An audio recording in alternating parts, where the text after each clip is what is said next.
Welcome to Guide Guru. We hope this video helps. You start by confirming the keyboard supports custom backgrounds. Many do, but some stock keyboards do not.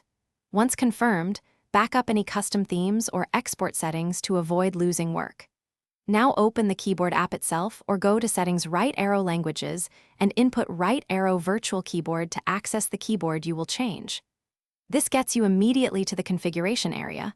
From here, you're ready to choose a background source, built-in, gallery image, or solid color. You now pick the background source. Select gallery to use a photo, built-in for presets, or color for a solid fill. When using a photo, crop and position it so keys remain readable. Once done, adjust opacity and key borders to improve contrast between keys and background.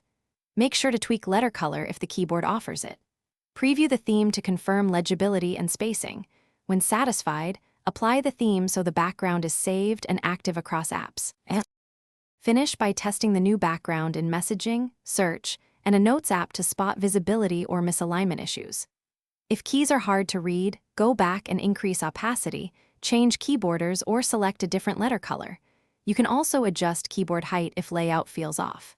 If the background doesn't apply or glitches, clear the keyboard app cache, force stop and reopen, or reinstall the keyboard. One tip: keep a clean backup of your preferred theme before making big. Thanks for watching. Consider subscribing if we helped you today.